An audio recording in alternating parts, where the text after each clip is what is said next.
Students.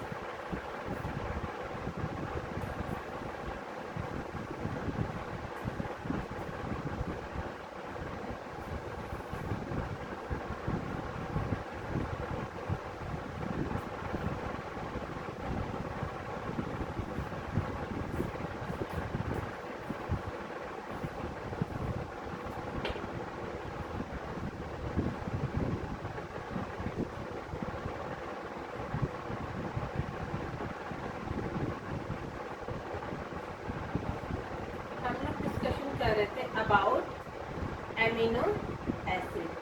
ठीक है, किसकी बात कर रहे थे अपन सब? About amino acid.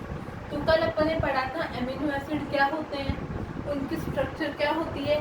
फिर अपन बात कर रहे थे क्लासिफिकेशन की। तो क्लासिफिकेशन में मैंने आप लोगों को बताया कौन सा ग्रुप जुड़ा हुआ है, फंक्शनल ग्रुप क्या है, किस टाइप का नेचर है। इसके बेसिस पे अपन ने 3 क्लासेस की बात की थी, aliphatic, aromatic and heterocyclic. Means जितने भी अमीनो एसिड है उनको अलग अलग नाम से जाना जाता है या अलग अलग क्लास में क्लासिफाइड किया गया है कि कौन से एलिफेटिक है, कौन से एरोमेटिक है एंड कौन से हेटेरोसाइक्लिक है। इसके लिए आप लोगों की बुक में टेबल दी हुई है जिसमें साफ साफ बताया हुआ है कौन सा एमिनो एसिड कौन सी कैटेगरी में आता है। वो टेबल आपको वहां से लर्न करनी है। ठीक है, यहाँ बोर्ड पे टेबल बनाने का कोई मतलब नहीं है, कुछ समझाने वाला नहीं है। जो चीजें समझाने वाली वो मैं यहाँ एक्सप्लेन कर दूँ। अब क्लासिफिकेशन का जो सेकंड पॉइंट था वो था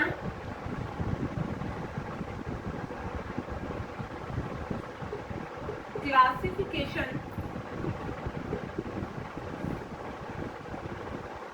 बेस्ड ऑन न्यूट्रिशन। अब कल मैंने आप लोगों को ये चीज तो बता दी थी कि एमिनो एसिड का काम क्या होता है। एमिनो एसिड क्या करते हैं? प्रोटीन का सिंथेसिस करते हैं। नॉर्मली आप लोगों ने ये पढ़ा होगा दाल से प्रोटीन मिलता है, दूध से प्रोटीन मिलता है, दही से प्रोटीन मिलता है, बट एक्चुअल में ऐसा नहीं होता है। एक्चुअल में वहां से अपन को मिलता क्या है? एमिनो एसिड मिलता है और प्रोटीन बॉडी में जाके सिंथेसाइज होता है।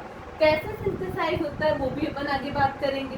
फिलहाल अपन बात कर लेते हैं क्लासिफिकेशन बेस्ड ऑन न्यूट्रिशन। तो देखिए टोटल अभी तक जो एमिनो एसिड है वो है 20। उन 20 एमिनो एसिड को क्लासिफाई किया गया है न्यूट्रिशन के बेसिस पे। उसमें से है क्लासिफिकेशन में essential and non essential.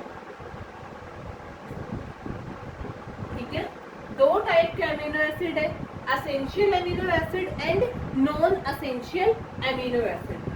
Essential amino acid का मतलब है जिनको फूड के थ्रू इंटेक करना कंपल्सरी है, यानी ये अपनी बॉडी के लिए काफी जरूरी है, इनको अपन को फूड के द्वारा लेना ही पड़ेगा। ये नॉन एसेंशियल ऐसे हैं जो ऑटो सिंथेसाइज होते हैं बॉडी में। क्या होते हैं ये? ऑटो सिंथेसाइज होते हैं। ऑटो सिंथेसाइज होने का मतलब है कि ये बॉडी में अपने आप ही बन जाते हैं, इनको फूड के थ्रू इंटेक करने की जरूरत नहीं होती है। ठीक है, तो दो टाइप के अमीनो एसिड है अपने पास, एसेंशियल एंड नॉन एसेंशियल। अगर मैं एसेंशियल की बात करूँ कि कौन से अमीनो एसिड है जो एसेंशियल है यानी जिनको फूड के थ्रू इंटेक करना जरूरी है, तो उनमें मैं कुछ अमीनो एसिड्स के नाम बता रही हूँ आप लोगों को। Arginine, histidine, isoleucine, leucine, lysine, methionine, phenyl alanine, threonine, tryptophan and valine. कौन कौन से हैं?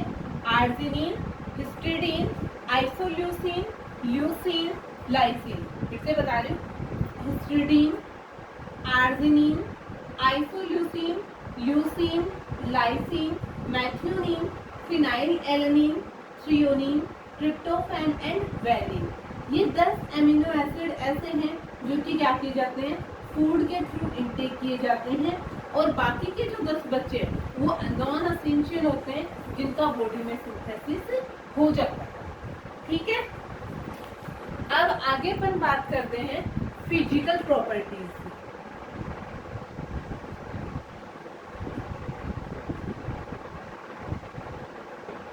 इसकी बात करेंगे अपन आगे, physical properties of amino acid.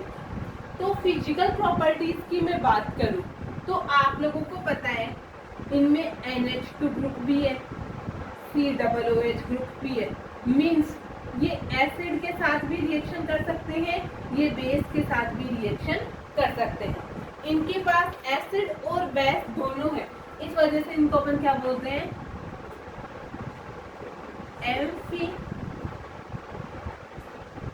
Amphoteric. क्या बोलेंगे अपन इनको, एम्फोटेरिक, बिकॉज इनके पास एसिड भी है एंड बेस भी है। तो ये रिएक्शन करके एसिड और बेस आपस में रिएक्शन करके क्या किसका फॉर्मेशन करेंगे, साल्ट का फॉर्मेशन करेंगे। इसके अलावा ये वाटर में सॉल्युबल होते हैं। क्या होते हैं ये, वाटर सॉल्युबल होते हैं, और एल्कोहल में ये क्या होते हैं, अनसॉल्युबल होते हैं। ठीक है, एमिनो एसिड किसमें डिसॉल्व हो सकते हैं, वाटर में ये डिसॉल्व हो सकते हैं। ये है इनकी कुछ फिजिकल प्रॉपर्टीज, यानी एमिनो एसिड में भौतिक गुण क्या क्या होते हैं। इनकी स्ट्रक्चर है वो काफी सिंपल होती है, जो कि मैंने आप लोगों को पहले भी बताया था। एमिनो ग्रुप होगा, कार्बोक्सिल ग्रुप होगा, R साइड चेन होगी, और इसमें कार्बन रहे। कार्बन की 4 वैलेंसी है, तो 4 ग्रुप जुड़े हुए रहेंगे।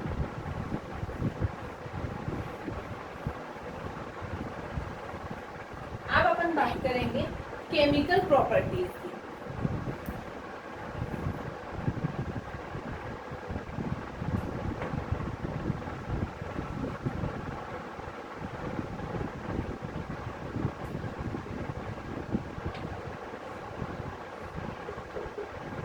किसकी बात करेंगे अपन, केमिकल प्रॉपर्टीज की। मींस एमिनो एसिड में केमिकल प्रॉपर्टीज क्या क्या होती है। ठीक है, तो एमिनो एसिड्स की केमिकल प्रॉपर्टीज का फर्स्ट पॉइंट अपने पास है, reaction with acid and base. First point क्या है अपने पास, reaction with acid and base.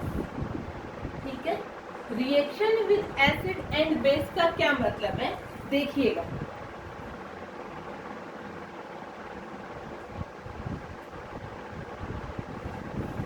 अपन को पता है कि एमिनो एसिड के पास NH2 ग्रुप है, और एमिनो एसिड के पास ही COOH ग्रुप भी है। ठीक है, तो NH2 ग्रुप क्या है, एक टाइप का बेस है, और COOH क्या है, एक टाइप का एसिड है। तो ये जो बेस है ये तो एसिड के साथ रिएक्शन कर सकता है, और ये जो एसिड है ये बेस के साथ रिएक्शन कर सकता है, और किसका फॉर्मेशन होता है, साल्ट का फॉर्मेशन होता है। कहने का मतलब है एमिनो एसिड एसिड के साथ भी रिएक्शन कर सकते हैं, और एमिनो एसिड बेस के साथ भी रिएक्शन करते हैं, और रिएक्शन करके किसका फॉर्मेशन करते हैं, साल्ट का। अपन को पता है एसिड और बेस के बीच में रिएक्शन होने से क्या बनता है, साल्ट बनता है। ठीक है, सेकंड पॉइंट है रिएक्शन विद अमोनिया।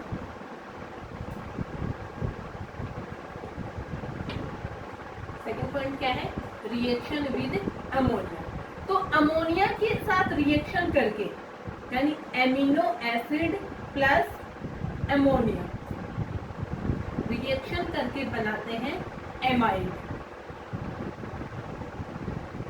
इसका फॉर्मेशन करेंगे, एमिनो एसिड एंड अमोनिया मिलके एमाइड का फॉर्मेशन करेंगे, यही क्या बनाएंगे, एमाइड बनाएंगे। थर्ड प्रॉपर्टी इनकी है रिएक्शन विद नाइट्रस एसिड। ठीक है, रिएक्शन विद नाइट्रस एसिड।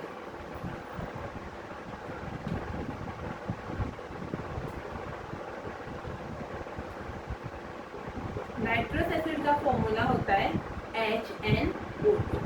तो amino acid plus HNO2 on nitrous acid या HNO2 रिएक्शन करके बनाते हैं हाइड्रोक्सी एसिड। क्या बनाएंगे, हाइड्रोक्सी एसिड का फॉर्मेशन करेंगे। कौन कौन, amino acid plus nitrous acid reaction करके हाइड्रोक्सी एसिड का फॉर्मेशन करते हैं। नेक्स्ट इनकी रिएक्शन है नीन हाइड्रीन रिएक्शन। ठीक है, क्या है? नीन हाइड्रीन रिएक्शन। केमिस्ट्री में काफी टाइम आप लोगों ने नाम सुना होगा, रिएक्शन विद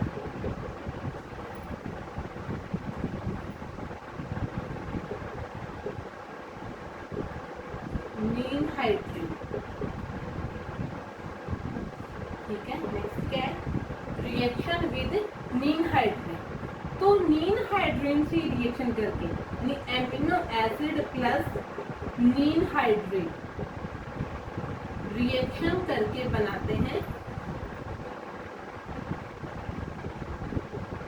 एसिटेल्डिहाइड। किसका फॉर्मेशन करेंगे? ये एसिटेल्डिहाइड का फॉर्मेशन करेंगे। नेक्स्ट है reaction with Sengar agent.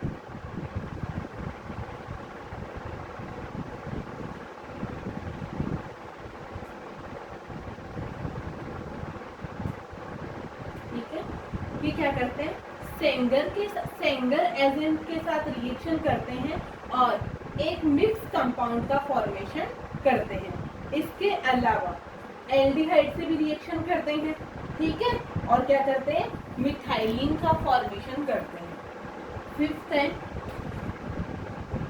Reaction with CHO। तो amino acid plus CHO reaction करते हैं और बनाते हैं मिथाइलिन। इसका फॉर्मेशन करेंगे, ये मिथाइलिन का फॉर्मेशन करेंगे। ये कुछ है chemical properties of amino acid या एमिनो एसिड्स की केमिकल प्रॉपर्टी। ठीक है, अब एमिनो एसिड के बारे में पूरा पढ़ लिया अपन ने। इसमें अब सबसे जो इम्पोर्टेंट चीज आती है इस चैप्टर में वो है अबाउट प्रोटीन। तो आगे अपन किसके बारे में डिस्कशन करेंगे?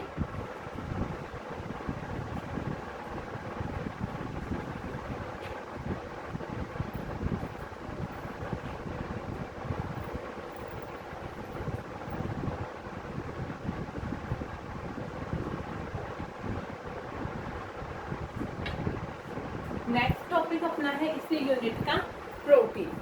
प्रोटीन के लिए तुम लोगों को मैंने कल भी बताया था प्रोटीन क्या होते हैं। जब बहुत सारे एमिनो एसिड्स जब बहुत सारे एमिनो एसिड्स आपस में एक मिलके चेन बना लेते हैं कि क्या करेंगे? Amino acid amino acid amino acid amino acid amino acid amino acid, ऐसे बहुत सारे एमिनो एसिड आपस में मिलके एक चेन बना लेंगे। उस चेन को अपन नाम देंगे प्रोटीन। क्या नाम देंगे इसे अपन? प्रोटीन। इस चेन का नाम होता है पॉलीपेप्टाइड चेन और इस पॉलीपेप्टाइड चेन के फॉर्मेशन से क्या बनता है? प्रोटीन बनता है। ठीक है, बन गया प्रोटीन। बहुत सारे एमिनो एसिड जुड़ जाएंगे। अब ये एमिनो एसिड आपस में जुड़ेंगे तो इनके बीच में कोई ना कोई बॉन्डिंग होगी, कोई ना कोई इनके बीच में रिलेशन बनेगा। तो यहाँ पे 4 टाइप के बॉन्ड बनते हैं। फर्स्ट बनता है पेप्टाइड बॉन्ड, सेकंड बनता है हाइड्रोजन बॉन्ड, थर्ड बनता है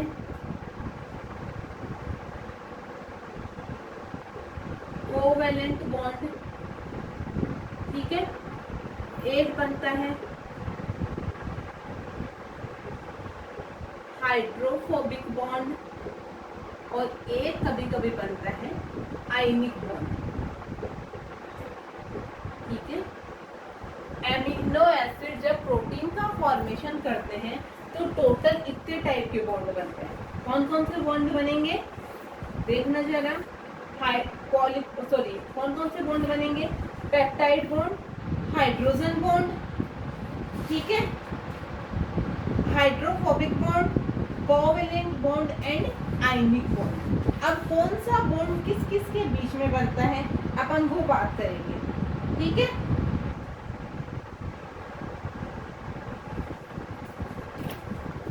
तो जो दो एमिनो एसिड है उनके बीच में तो कौन सा बॉन्ड बनेगा, इससे यहाँ यहाँ कौन सा बॉन्ड बनेगा, amino peptide bond. Amino acids के जो आर ग्रुप है, आर ग्रुप दूसरे एमिनो एसिड का भी क्या हो जाएगा, आर ग्रुप, उनके बीच में कौन सा बॉन्ड बनेगा, हाइड्रोजन बॉन्ड। अगर दो सल्फर वाले एमिनो एसिड पास पास आ रहे हैं, कल क्लासिफिकेशन में मैंने आपको बताया था एमिनो एसिड विद सल्फर, तो सल्फर सल्फर वाला एमिनो एसिड पास में आ रहे तो उनके बीच में बनेगा कोवेलेंट बॉन्ड। ठीक है, इसके अलावा अपने, ठीक है, सल्फर सल्फर वाले कल मैंने बताया था आपको कि कौन कौन से एमिनो एसिड होते हैं, उसमें मैंने बताया था acidic amino acid, basic amino acid. ठीक है, इनके बीच में बनता है। नेक्स्ट अपने पास है हाइड्रोफोबिक बॉन्ड। तो जो हाइड्रोफोबिक एंड होते हैं, यानी ऐसे एंड जो वाटर से दूर जाते हैं, उनके बीच में कौन सा बॉन्ड बनेगा, हाइड्रोफोबिक बॉन्ड। इसके अलावा जो दो आयंस होते हैं, means positive and negative ion, भी एमिनो एसिड में आर साइड चेन पे कुछ भी प्रेजेंट हो सकता है, तो आर साइड चेन पे अगर कोई पॉजिटिव और कोई नेगेटिव आयन है तो उनके बीच में कौन सा बॉन्ड बनेगा, आयनिक बॉन्ड बनेगा। सबसे स्ट्रॉन्गेस्ट बॉन्ड रहेगा कोवेलेंट बॉन्ड या फिर पेप्टाइड बॉन्ड। स्टार्टिंग में कौन सा बनता है, पेप्टाइड बॉन्ड बनता है जब दो एमिनो एसिड आपस में बॉन्डिंग करते हैं। तो ये कुछ बॉन्ड थे जो प्रोटीन के फॉर्मेशन के टाइम पे बनते हैं। अब थोड़ा सा अपन को मॉलिक्यूलर बायोलॉजी पे जाना पड़ेगा। ठीक है, थोड़ा सा डिस्ट्रैक्ट हो रही हूँ मैं टॉपिक से, बट आप लोगों को बताना जरूरी है कि प्रोटीन बनता कैसे है। तो आप लोगों को पता होगा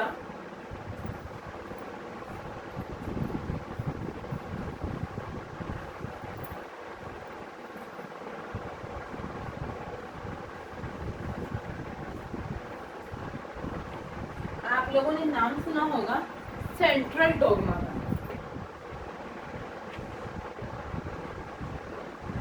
सेंट्रल डोग्मा, सेंट्रल डोग्मा में क्या बोला जाता है, जेनेटिक मटेरियल है डीएनए मॉलिक्यूल। कौन है, डीएनए मॉलिक्यूल। अपन सबको पता है जो जेनेटिक इंफॉर्मेशन को एक जनरेशन से दूसरे जनरेशन में ट्रांसफर करता है। कहने का मतलब है पेरेंट्स के कैरेक्टर्स को उनकी प्रोजेनी में ट्रांसफर करता है। आप लोगों में जो भी कैरेक्टर है, आपकी जो भी हैबिट्स है, क्वालिटीज डिसक्वालिटीज, वो सब आपको कहाँ से मिली है, पेरेंट्स से मिली है। मीन्स पेरेंट्स के कैरेक्टर्स का उनकी संतति में या उनकी ऑफ स्प्रिंग में जो ट्रांसफर होता है वो किसकी वजह से होता है, डीएनए की वजह से होता है।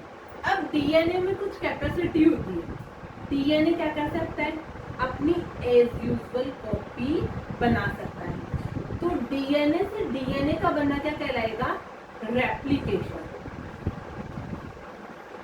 ठीक है, डीएनए से डीएनए का बनना क्या कहलाएगा, रेप्लिकेशन। ये डीएनए क्या करता है, आरएनए का फॉर्मेशन करता है। टोटल 3 टाइप के आरएनए बनते हैं, अपन को पता है, एमआरएनए, टीआरएनए एंड आरआरएनए। ठीक है, 3 टाइप के आरएनए का फॉर्मेशन होता है, एमआरएनए, टीआरएनए एंड आरआरएनए। तो डीएनए से आरएनए का फॉर्मेशन होना क्या कहलाएगा, ट्रांसक्रिप्शन। क्या कहलाएगा, ट्रांसक्रिप्शन। इसके अलावा अब जो आरएनए बन गया, ये आरएनए आगे क्या करेगा, प्रोटीन का फॉर्मेशन करेगा। तो आरएनए से प्रोटीन का बनना क्या कहलाएगा, ट्रांसलेशन। ठीक है, डीएनए से डीएनए का बनना रेप्लिकेशन, डीएनए से आरएनए का बनना ट्रांसक्रिप्शन, और आरएनए से प्रोटीन का बनना क्या कहलाएगा, ट्रांसलेशन। तो अपने पास जो प्रोटीन अपन बात कर रहे हैं कि बहुत सारे एमिनो एसिड आपस में मिलके प्रोटीन का फॉर्मेशन करेंगे। अपन क्या बोल रहे हैं, बहुत सारे एमिनो एसिड आपस में मिलके प्रोटीन का फॉर्मेशन करेंगे। वो प्रोटीन का फॉर्मेशन यहाँ ट्रांसलेशन की मैकेनिज्म से होगा। तो मैंने अभी थोड़ी देर पहले आप लोगों को बताया था, फूड के थ्रू अपन प्रोटीन को इंटेक ना करके किसको इंटेक करते हैं अपन, खाली एमिनो एसिड को इंटेक करते हैं। वो एमिनो एसिड आगे जाके ट्रांसलेशन के मैकेनिज्म के थ्रू क्या बनाते हैं, प्रोटीन बनाते हैं, जिसमें इन तीनों आरएनए का रोल रहता है। आप लोगों को पता है एमआरएनए का मतलब है मैसेंजर आरएनए, जिसपे 64 कोडोन प्रेजेंट रहेंगे। टीआरएनए का काम है ट्रांसफर करना, मींस जो एमिनो एसिड साइटोप्लाज्म में पड़े हुए, भाई कुछ एमिनो एसिड तो अपन ने फूड के थ्रू इंटेक किए, कुछ एमिनो एसिड बॉडी में ऑटोमेटिकली सिंथेसाइज हुए, तो उन एमिनो एसिड्स को लाने का काम कौन करेगा, टीआरएनए। मैसेज कौन देगा, एमआरएनए। क्या मैसेज देगा, इस एमिनो एसिड को लाना है, भाई अपने नाखूनों के लिए अलग प्रोटीन चाहिए, बालों के लिए अलग चाहिए, बाकी अलग अलग एक्टिविटीज के लिए अलग अलग चाहिए। तो अकॉर्डिंग टू रिक्वायरमेंट ये एमआरएनए मैसेज देगा इन 64 कोडॉन्स के थ्रू कि कौन से एमिनो एसिड को लाना है, ठीक है। और टीआरएनए उनको लाएगा और लाके कहाँ छोड़ देगा, आरआरएनए को, जहाँ पे ये राइबोसोम के साथ मिलके क्या करते हैं, प्रोटीन का फॉर्मेशन करते हैं। यही रीजन है कि राइबोसोम को क्या बोला जाता है,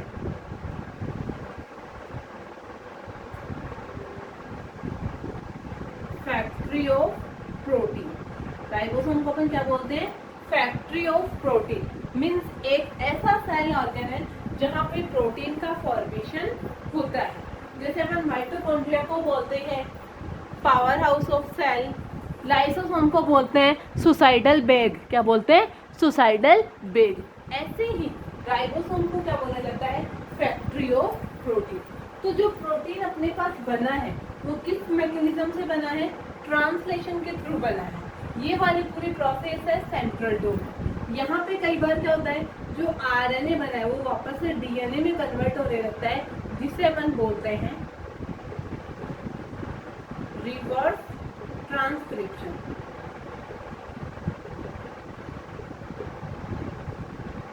ठीक है, इसे क्या बोला जाता है, रिवर्स ट्रांसक्रिप्शन। मीन्स ट्रांसक्रिप्शन की प्रोसेस रिवर्स डायरेक्शन में जा रही है। बनना चाहिए डीएनए से आरएनए और हो क्या रहा है, आरएनए से डीएनए बन रहा है। ये प्रोसेस सबसे पहले दो साइंटिस्ट थे, टैमिन एंड बाल्टीमोर, उन्होंने डिस्कवर की थी और उसी के रेस्पेक्ट में से बोला जाता है टेमिनिज्म। ठीक है, जिसमें डीएनए से आरएनए बनना चाहिए बट बनता क्या है, आरएनए से प्रोटीन बनता है। अब मैंने आपको ये बता दिया कि प्रोटीन कैसे बनता है। ये पता है प्रोटीन क्या है, बहुत सारे एमिनो एसिड आपस में पेप्टाइड बॉन्ड के थ्रू, हाइड्रोजन बॉन्ड के थ्रू, कोवैलेंट बॉन्ड के थ्रू, आयनिक बॉन्ड के थ्रू एंड हाइड्रोफोबिक बॉन्ड के थ्रू मिलके क्या करते हैं, एक चेन बनाते हैं जिसे बोला जाता है पॉलीपेप्टाइड चेन। और वो पॉलीपेप्टाइड चेन ही क्या है, प्रोटीन है, या उसे अपन क्या बोलेंगे, प्रोटीन बोलेंगे, जो बॉडी के ग्रोथ एंड डेवलपमेंट में अपना रोल प्ले करेगी। अब इस प्रोटीन की स्ट्रक्चर क्या है वो डिस्कस करेंगे, ठीक है। तो अब आपको पता है यहाँ पर बहुत सारे एमिनो एसिड्स मिले हैं, यानी बहुत सारे एमिनो एसिड्स जुड़े हैं। इसके बेसिस पे प्रोटीन की अलग अलग स्ट्रक्चर होती है, प्राइमरी,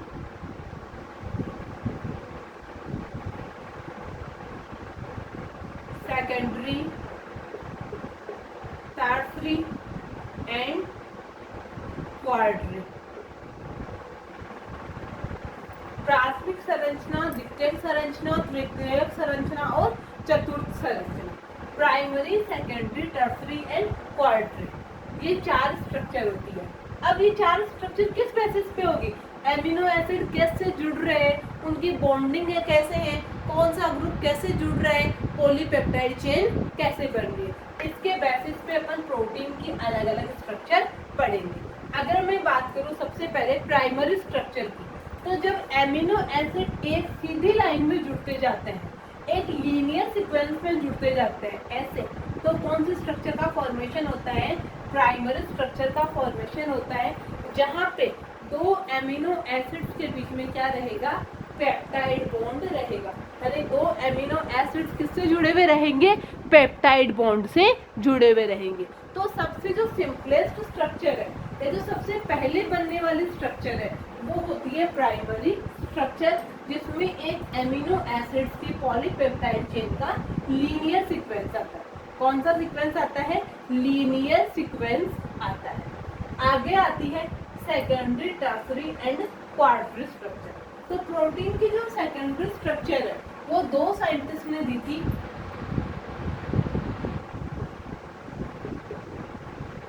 कोलिन एंड कोरे। किसने दी थी? कोलिन एंड कोरे ने। अब उन्होंने सेकेंडरी स्ट्रक्चर के बारे में क्या बताया कि यहाँ पे दो टाइप की शीट का फॉर्मेशन होता है, alpha sheet and beta sheet. अब अल्फा शीट क्या होती है, बीटा शीट क्या होती है, ये अपन आगे की क्लास में डिस्कस करेंगे, ठीक है। कहने का मतलब है जब प्राइमरी स्ट्रक्चर में कॉम्प्लिकेशंस आने लगते हैं, जब प्राइमरी स्ट्रक्चर में कोइलिंग होने लगती है, तब आगे जाके सेकेंडरी, टर्सरी और क्वार्टरी स्ट्रक्चर बनती है। अब ये बनती कैसे वो अपन नेक्स्ट क्लास में डिस्कस करेंगे। आज अपन ने बात की है एमिनो एसिड्स की फिजिकल प्रॉपर्टीज की, केमिकल प्रॉपर्टीज की, क्लासिफिकेशन की। उसके बाद में अपन ने बात की है प्रोटीन की। प्रोटीन का जनरल इंट्रोडक्शन पढ़ा है, फिर मैंने आपको सेंट्रल डोग्मा बताया कि प्रोटीन बनता कैसे। अब अपन बात कर रहे हैं प्रोटीन की स्ट्रक्चर की, जिसमें अपन ने प्राइमरी स्ट्रक्चर की बात की है। सेकेंडरी, टर्सरी, क्वार्टरी स्ट्रक्चर के बारे में अपन नेक्स्ट क्लास में डिस्कस करेंगे। आई होप आप लोगों को समझ में आया होगा। कोई भी क्वेरीज हो आप लोग कमेंट सेक्शन के थ्रू पुट अप कर सकते हो। Okay, bye, take care.